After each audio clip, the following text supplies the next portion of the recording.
Hi there. Happy New Year. I pray that this is a fantastic year for all of us. Over the last few years, I've been inundated with calls and requests to sort of give a little more of myself to especially the discerning corporate executives. People just want me to share my leadership journey, having worked with multinational companies within and outside of Africa. And I thought, look, it might just be, God telling me it's again one way to give back to the community. So I've decided, with the help of God, to pick up the challenge.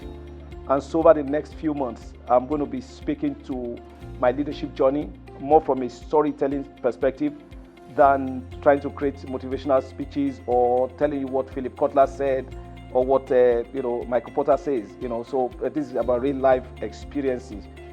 The first one I want to start with is really about what I call consequence management. Consequence management. When I think about life in the country and even generally in the corporate world, the one thing that I see that is missing is really the application of consequences on actions that we take, or the lack thereof, the lack of application, the lack of the enforcement of applications. So the reality is that as human beings, we're wired to think that, if we think we can get away with murder, you know what, we'll get away with murder. There's motivation for doing everything, a reward for my effort, and then if I don't get punished for what I think is wrong, then I think that it's okay to do it, and that must stop. If I give two examples, shortly after I was appointed managing director for Guinness in Nigeria here, I had cause to lead my sales force to Semeboda, near Badagry, on a trade visit.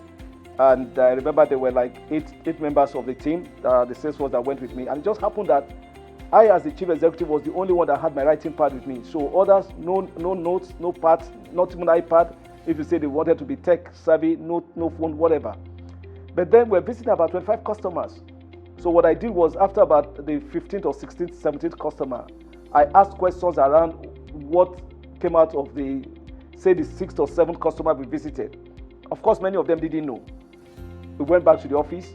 Unfortunately, I had to suspend a couple of them from the company.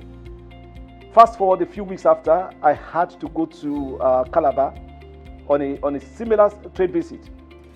Every single member of the sales force, every single member had their notepads with them. I hadn't communicated with them what happened in Lagos, but word went round that this new MD isn't going to take any prisoners. And so people just stepped up the plate. The reality is that a leader will get exactly what he demands of his people.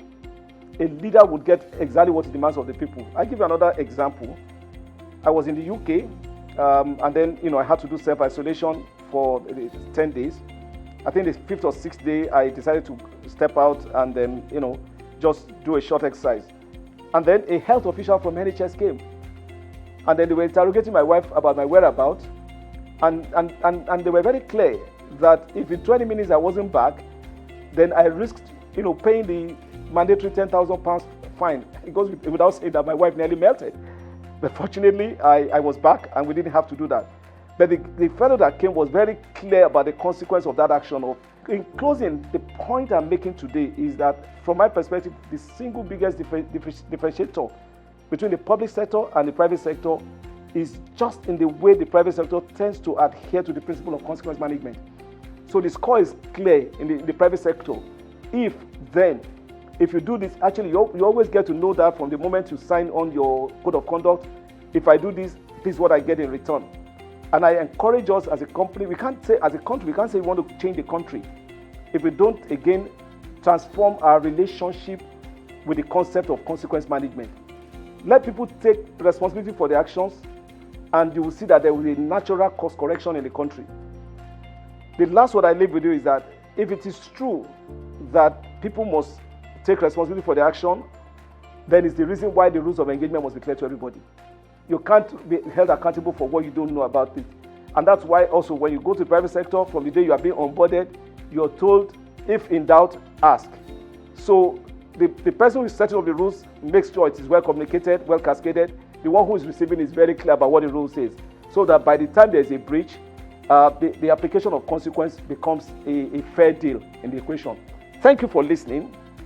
Next week we'll be talking about focusing on what you can change. Have a pleasant day.